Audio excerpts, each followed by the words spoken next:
Hello and welcome to another episode of the 90s Week by Week. I'm your host Brandon, coming at you from Grubby's Private Bar.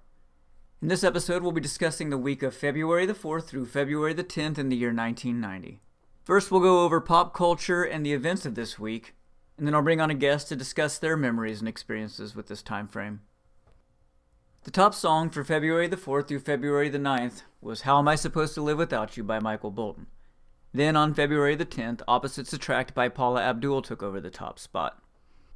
The top 10 for this week was number 10, All or Nothing by Milli Vanilli, number 9, Escapade by Janet Jackson, number 8, I Remember You by Skid Row, number 7, Dangerous by Roxette, number 6, What Kind of Man Would I Be by Chicago, number 5, How Am I Supposed to Live Without You by Michael Bolton, number 4, Janie's Got a Gun by Aerosmith, number 3, Downtown Train by Rod Stewart, number 2, Two to Make It Right by Seduction, and the number 1 song was Opposites Attract by Paula Abdul.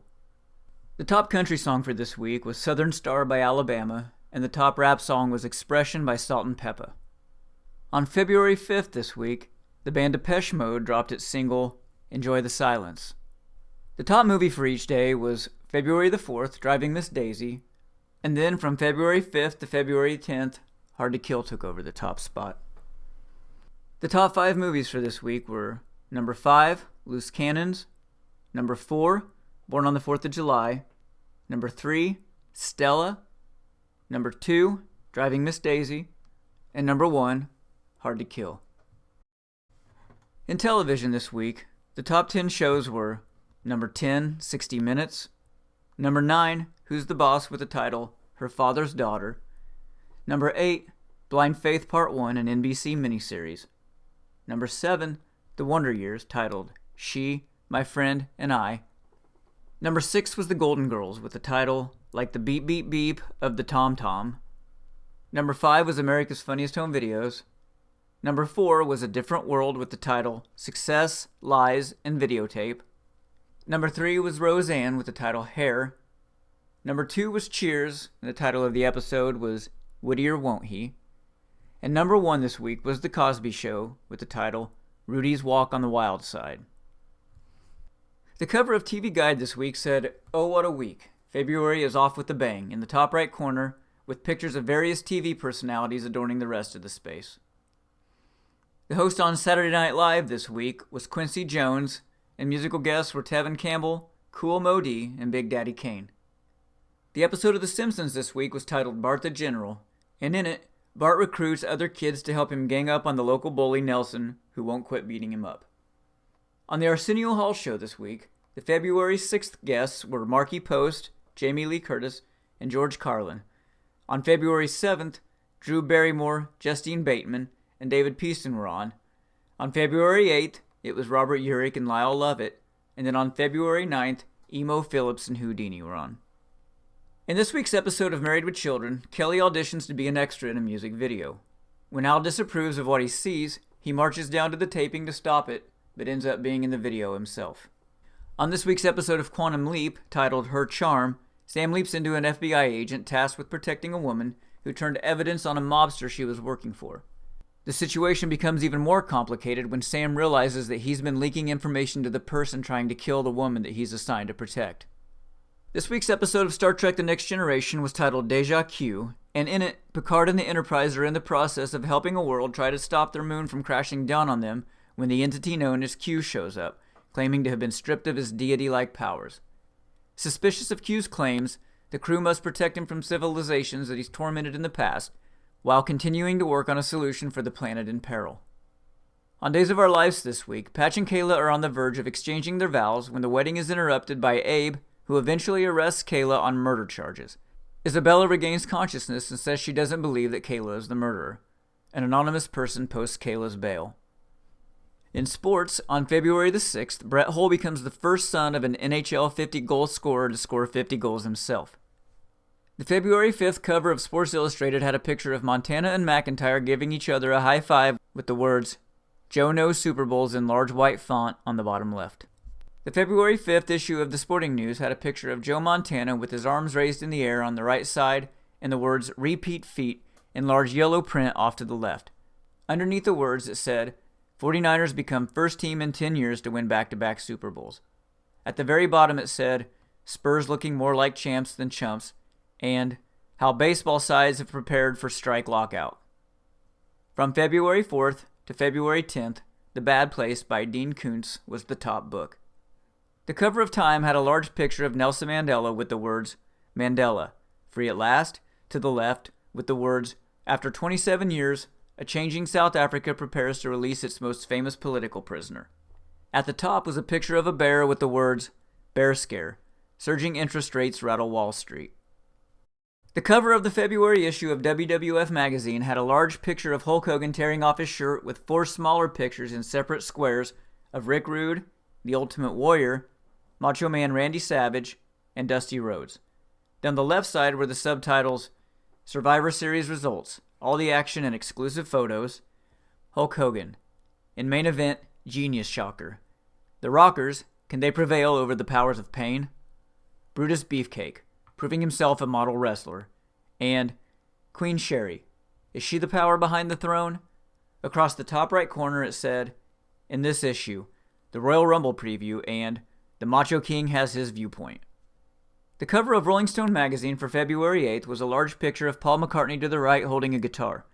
To the left were the headlines, The Ice Age, a new drug epidemic threatens America, and Paul McCartney, a backstage look at his U.S. tour. Across the top right corner was a banner that said, The Who, The Kinks, and the Class of '89.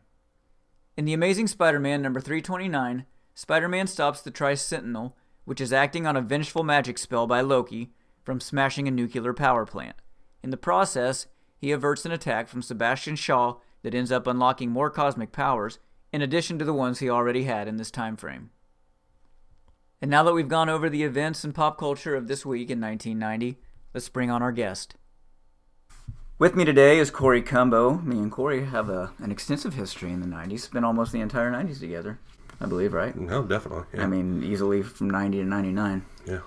So I'm excited to have Corey today as the first person on that was actually a part of my 1990. Really. So, like I ask everybody else, what were you maybe doing on a January or February night in 1990? Probably hanging out at a buddy's house, playing video games, or maybe even skating rink. Spent a lot of time at the skating rink. That's probably the gist of it. One of those two things, one or the other, or just sitting by the radio with the tape cassette and ready to hit record on the radio, catch your favorite song, something like that. But first mention of the skating rink. That's awesome. Really? Yeah. And many nights spent at the skating rink. What were you doing at the skating rink? Were you skating? Were you playing arcade games? Mostly spent my time in the arcade games. I couldn't skate worth a hoot. I mean, I tried, but I was the rail rider. You know, you just go along the outside, do a little rail. Somebody'd come by and give you a hard time and end up on your butt. So I was pretty much an arcade guy. Do you have any specific memory from this time frame at the skating rink? I'm not sure if it's been the 90s. It very well could have been. We had some couples in our class. And I remember one night, one of the high-profile couples broke up, and another kind of high-profile couple broke up. Oh, the skating rink was just in a tizzy. You know, the boys were over here, the girls were over there, you know, crying and tears and all that stuff. That's one of the few vivid memories I have of the skating rink. Man, that's an epic one, though. Like, that was probably talked about for years after. It probably was. You know, at that time, I think the next day they all got back together. You know, one of those things, but yeah. Several songs make their debut on the top 10 this week. Out of What Kind of Man Would I Be, Dangerous, Escapade, and All or Nothing, which one are you most likely listening to in 1990? Not What Kind of Man Would I Be. Dangerous, okay, Closet Roxette fan. Oh, me too. Escapade, can't go wrong with Janet. All or Nothing. I actually watched that video last night to refresh myself on it. Those are some of the worst lyrics I have ever heard in a song. They're terrible. And you say that, and yet I had the cassette. Oh, I did too. Yo, dude, girl, you know it's true. Like, I'm rocking that now, today. Yeah. All or Nothing, I just couldn't. Milli Vanilli would have actually been a really cool tag team. Like the name, the gimmick, the look, like they had everything. Yeah, but it wouldn't have been any good because they would have faked all the moves. True. True. Dang. All right, that's probably why they were never pursued. And Escapade also was something I didn't give any credit to back at the time, and I've listened to since, and it's actually a really good song. Yeah, the intro's good. I would say 3 of those 4 I listened to. Of the 4, probably either Dangerous or All or Nothing would have been more on my playlist than the rest of them. I don't know. I don't know that I was listening to Roxette back then, and Dangerous. Like I would have been more into the ballads, Must Have Been Love, and stuff like that. Yeah, but, I got you. But no, they're pretty good. Roxette was legit. They were legit for that time. Yeah. Hold on. She's just a little bit dangerous. Just a little bit. Speaking of dangerous, did anything dangerous happen to you in the year 1990? It might have been. I don't know if it was 7th or 8th grade, but it might have been. Yeah, traveling on my bike, heading down the hill, come to an intersection. At that time, I relied more on my hearing than vision, and there was a little obstructed view, and got out into it wasn't a busy intersection, but got out in the intersection, looked over, oh look, purple car. Got hit by a car on my bike. Yeah, I spent a day or 2 or 3 in the hospital, and wow, and all that, and mild concussion, fluid out of the ears, just fun stuff like that. That explains a lot. It probably really honestly does, and it was on Mother's Day, so I guess it wouldn't have been right at this point, but I just remember one of my best friend's moms, before I left, she said, well, to do something different for your mother on Mother's Day. Check that one off. Got it. Yep, don't ever do that one again. Wow. So. Okay. This also might have been around the time that I went with you to somebody's farm and grabbed an electric fence. Wondered why my arm felt like it was being pulled out of socket, and turned around and grabbed it again. I don't know where you we... check. Double check. And I get up and told you, I don't know what's going on, and you're like, that's an electric fence. Also, Opposites Attract takes the top spot for Michael Bolton this week. Mm-hmm. One of Paula Abdul's best or worst songs. I like some of her ballads, but that was a good song. I'm not saying closet Paula Abdul fan, but, I could appreciate her music. I don't really get into Paula Abdul. Straight Up, though, I would listen to. I would stop on. That's a good song. I like Straight Up. I wouldn't necessarily turn it up, but I'd stop and listen. Enjoy the Silence is released this week in 1990. I could count on one hand the number of songs that I could listen to every day and probably never get tired of. This is one of them. You have any thoughts on this song? You like the song? I wouldn't. I don't have as much stake in it as that, but I do like it. I appreciate it, and it's one of those, you don't change the channel, you don't change the station. It's a good song. I remember at the time I didn't appreciate it. I remember the video was odd to me. Yes. Because he's like, but it's also kind of profound if you go back and watch it, because I think the message is he's dressed in a king outfit and he's carrying his chair around. It's like he has everything, but all he wants... Cliffside or a valley side or whatever, and Yeah, he's just looking for solitude. Yeah. And he has everything anybody could want. Yeah. Back in that time, too, with the MTV coming out and more videos being popular and this and that, I might not have appreciated the music side of it as much as the video side of it. And I did like that video, and I just seen it a day or 2 ago, and I'd forgot all about it. And I was like, okay, and started correlating the two and everything, and it did have a little more impact maybe the other night than it did for me in the 90s. As far as appreciation, I should say. Which is what I love about doing this, is I'm looking at all of this through a different lens now. Mm-hmm. Along those lines, I've also always said if I could have anyone's voice, it would be David Gaughan from Depeche Mode. If you could only have one person referenced in this episode's voice, who would it be? Out of the people on the top 10, Sebastian Bach. I mean, I would take his voice in a heartbeat. Vocal range. Yes, the range. I mean, he could do the lower, the bassy, and then he could do that screech, and it sounded good screech.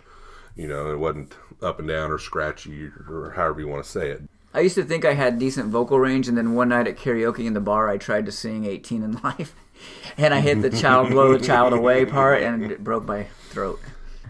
Aerosmith or Skid Row? Skid Row. Don't get me wrong, I love some Aerosmith. I started with them in Permanent Vacation album, but Skid Row was more my thing as far as big 80s hair bands, and I'm still enjoy the big 80s hair bands, so I'd say Skid Row. Absolutely. Yeah, I said that on my last episode that 18 in Life and maybe even Skid Row are at the top of my hair band list. Yep. And I remember you all I could listen to back to back. Oh, yeah. I do listen to back to back. Did just a couple days ago. Yeah. Great I actually went through about 4 or 5 Skid Row songs and played them back to back just because it had been a while. Yeah. So they're good. Really good. How many of the top 5 movies from this week have you seen? 1. That's because, Steven Seagal was the man. That's what I was going to guess. Hard to kill, I know most of the others, but I never really... Hard to Kill is the only one.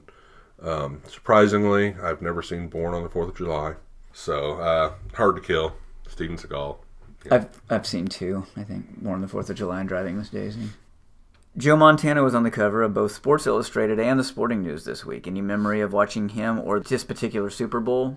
Not necessarily memories of the particular Super Bowl. I remember it happening because I was a big Montana fan. My older brother liked the 49ers. But, Montana, Roger Craig, Jerry Rice. I mean, that was one of the great teams, Don't remember really much from that game, but I know I probably watched it. Yeah, I was not sports aware in those days at all, so I have zero recollection of that. Also on Married with Children, Kelly gets on a music video this week. Like, they're filming a video, and I think it's like a hair band type band. Of the songs in the top 10 this week, which video would you have wanted to be on? Escapade, she's having a good time. She's dancing around like a carnival or something. I don't know.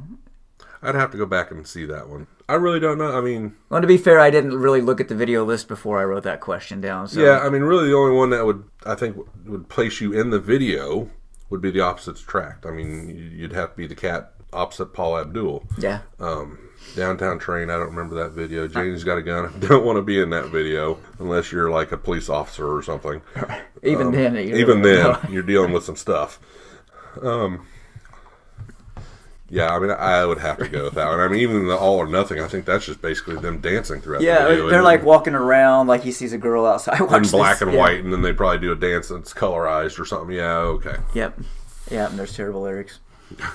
Can't get over the lyrics in that song. They are so bad. Okay, going back to Hard to Kill, I've never seen it. You said you have. Is it hard to watch? Looking back at it now, I don't know if I could sit through it now. Back then, it was action-filled. It was, it was Steven Seagal and Ponytail and, all that stuff. Honestly, I don't think I could probably watch more than 20 or 30 minutes of it now. Probably because of your age and because of the time. Like, it's just kind of an early 90s movie.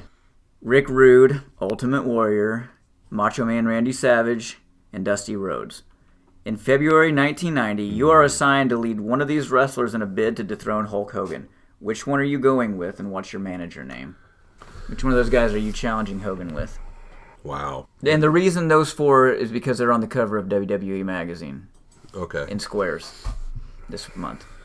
Part of me leans mostly towards Rhodes, Dusty Rhodes, because I don't remember if they really had any big beef with each other. I mean, obviously Hogan and Savage, huge. Mega Powers, break up, yada yada.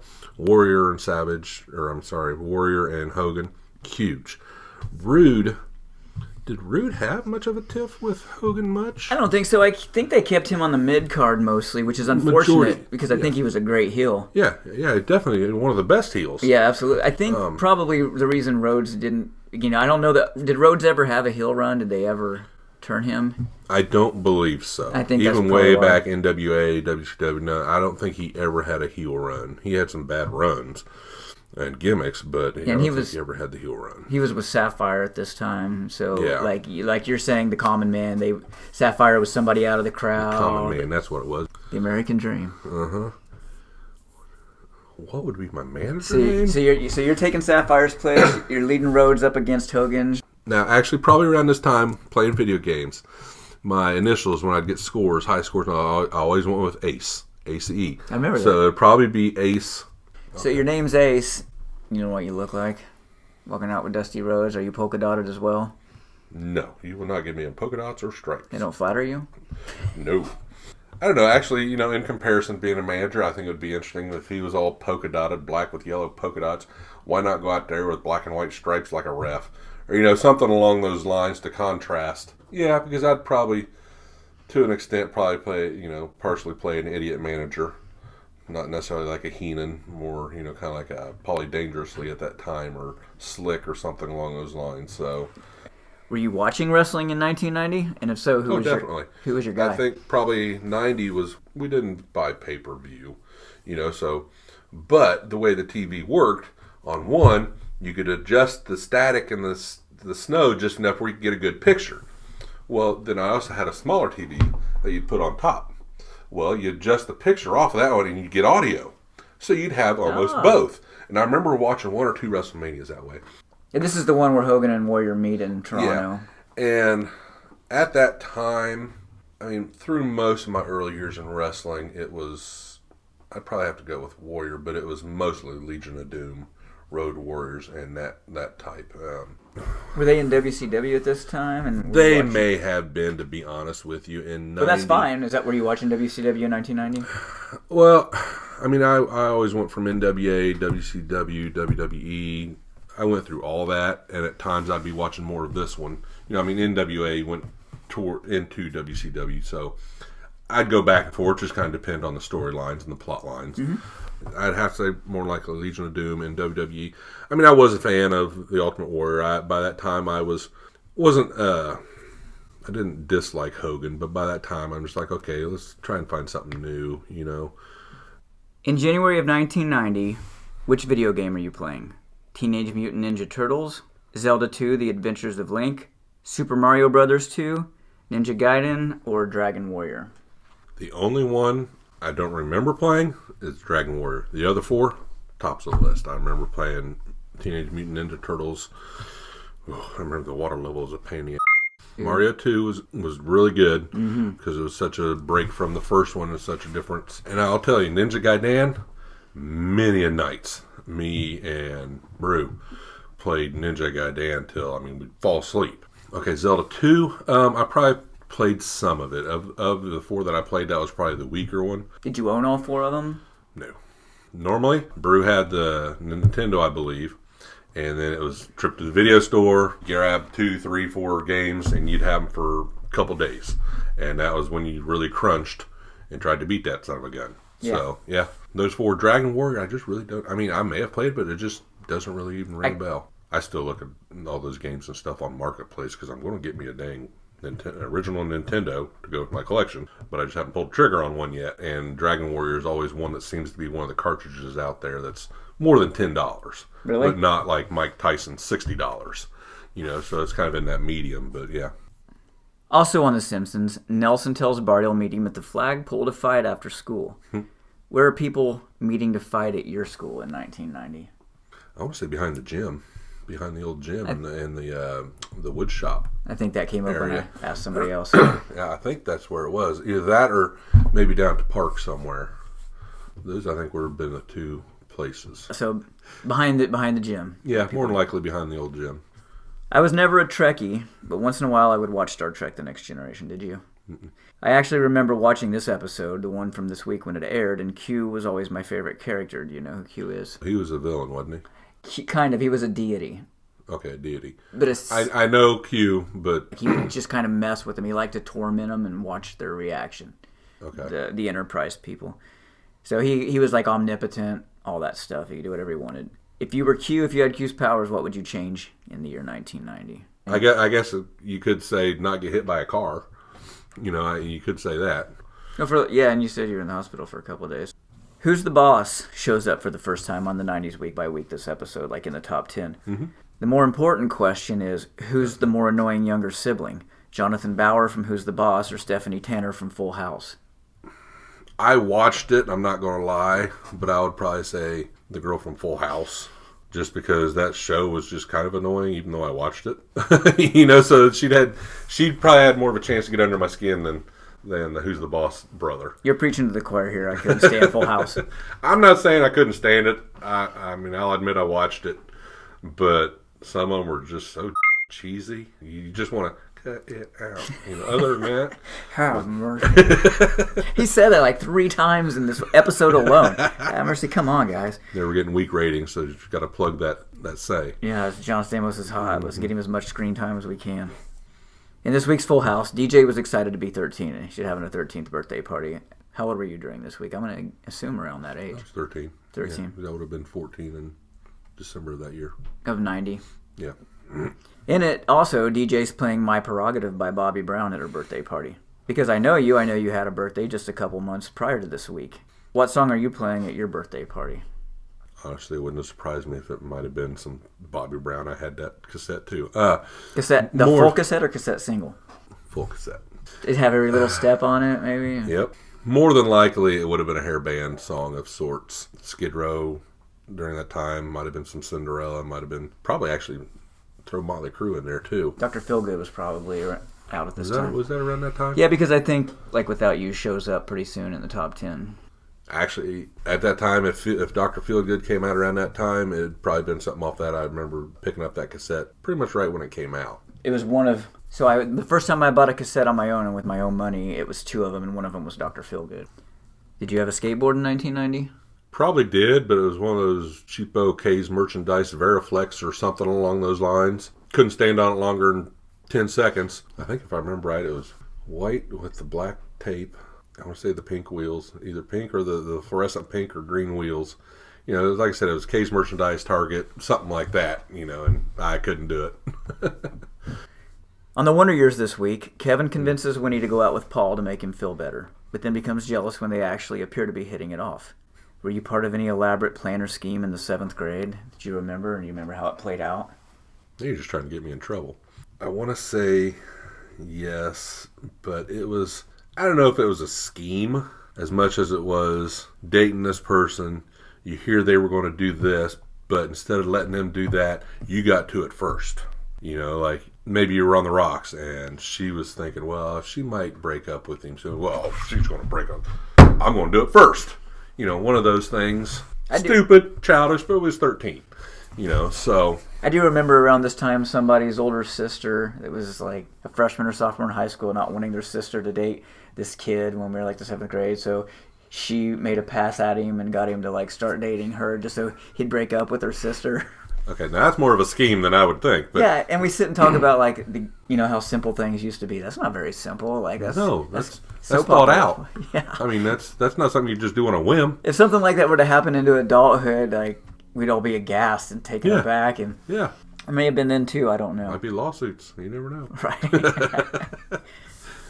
Do you have any other memories attached with anything mentioned in this episode, like specific memories of seeing a movie in the theater or where you were when you heard a song? Or not really. I know that Janie's Got a Gun. You know, it's a good song. It's just a dark kind of song. Very intense. And very intense. And I remember taking that to my dad, going, "Hey, Dad, have you ever heard this? Is a good song, Dad." Not understanding why he didn't like it. You know, in all honesty. And I'm looking back at it now, it's like, okay, no, I mean, that's like taking cats in the cradle to Dad and saying, "Hey, Dad, I like the song. You like it?" Yeah. Not quite. or House of Pain from Faster Push. You know, it's like, why doesn't Dad like that song? Yeah. Well, it's because at that time I was more into the chorus and I didn't understand the deeper underlayings of it. Mm-hmm. You know, but my dad loved 18 in Life. Did you really? Yeah, I love that song. Really? Out of all of them on here, The Wonder Years was probably my biggest go-to to watch. Really? Oh, definitely. Still, every once in a while, if I come across it on a streaming service, like, I got an hour, you know, I'll watch it. I used to love watching Quantum Leap. Oh, I love Quantum Leap. That was probably the only show I watched regularly in 1990. Yeah. Spurs looking more like champs than chumps. Was that David Robinson? Robinson was a rookie. Like, this was his rookie year. Okay. So the Spurs Big fan of Robinson. The Admiral. All right, Corey. Thanks for coming by, man. Yep. I appreciate it. I'll see you again, I'm sure. Oh, you better. All through the 90s.